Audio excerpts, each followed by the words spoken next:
I ran out of water while doing the dishes, so we're gonna throw the blue jugs in the back of the truck, bring them down to the water transfer site, fill them up, put them back in the truck, bring them back here, and then finish doing the dishes. I live in a dry cabin. What is a dry cabin? A dry cabin is a cabin with no running water. Now, with that, I get a lot of questions. How do you cook? How do you clean? How do you take showers? How do you use the bathroom? And we'll answer all of those today.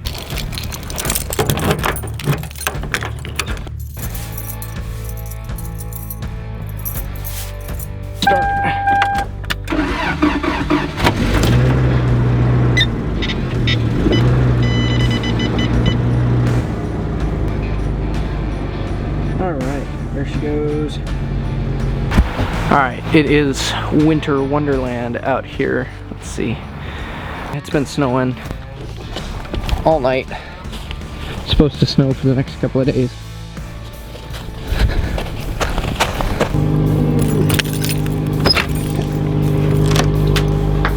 Oh, and I forgot I have tires in here.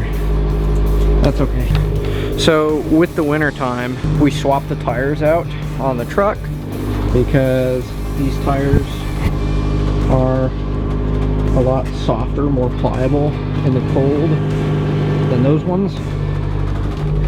And so they give me better traction. I've got an appointment this week to get those swapped over. But for now, we will just move them out of the way. Alrighty, these are the blue jugs. In the year that I've been using these, I've broken some of the lids off of them. So I take Ziploc bag and rubber bands, and that keeps the water in when they're in the back of the truck.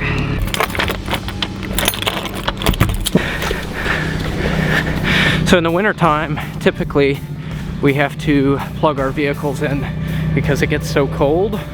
I haven't been plugging in the truck yet. I don't think it's been cold enough, but the next week or so, being down into the 10s, I'm gonna plug it in anyway. And it's got a battery tender and a block heater and an oil pan heater so that the engine stays nice and warm and doesn't stop the truck from starting.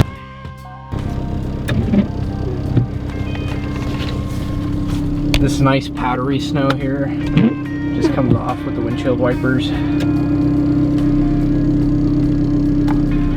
Makes it really easy for knocking the snow off.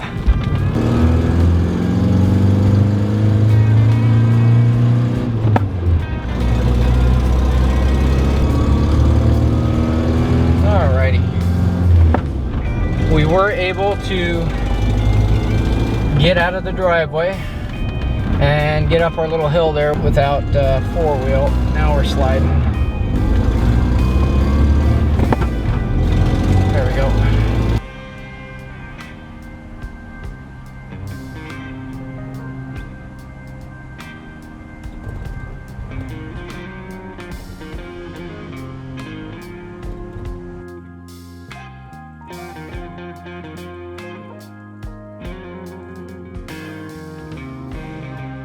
It's a Saturday afternoon. The water transfer site is pretty busy.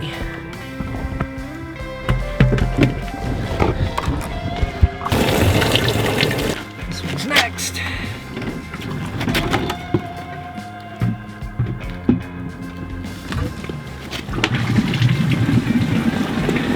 So there's a button up here. You hit the button and it dispenses water, and then you fill the blue jug.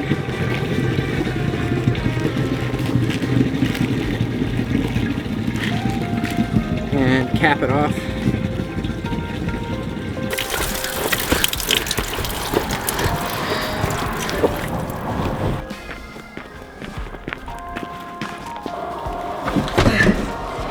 Just wipe that stuff off. And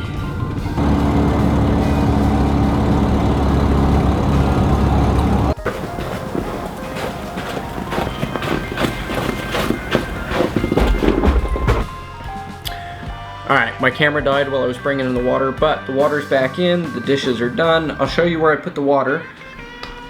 Here's where the water goes. You get a little pump here.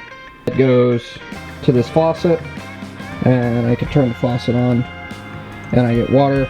I've got the pump off currently because in the year that I've used it, the faucet has started to leak a little bit. I'm gonna answer some of your guys' questions. The ones I get the most are, how do I cook? How do I clean? How do I take a shower? Where do I use the restroom? Just off camera, I've got a full fridge and freezer. I've got a full stove that runs on 20-pound propane bottles. That's my cooking. I do my dishes by heating water up on the stove, either using a pot or using the electric kettle. Bring the water to a boil and then wash my dishes, rinse them off with the faucet. I'm a university student, so I've got a gym membership at the university. I can work out, take a shower there. The university has a lot of amenities for students living in dry cabins, because living in a dry cabin here in Fairbanks is a very popular thing because it's cheap and it's a lot more cost effective than renting a house or renting an apartment anywhere with running water. I'm gonna make myself some warm pink milk. I'm a little bit wet. I turned the Toyo stove up. I'm gonna dry off. Most people like hot chocolate. I like warm strawberry milk. I will catch you guys next time. I really hope that you enjoyed having a front row seat to one aspect of living in a dry cabin in the heart of Alaska, that is hauling water. I hope I answered some of your questions, and I will catch you the next time that we're northern bound. Hopefully we'll do some flying soon. See you later.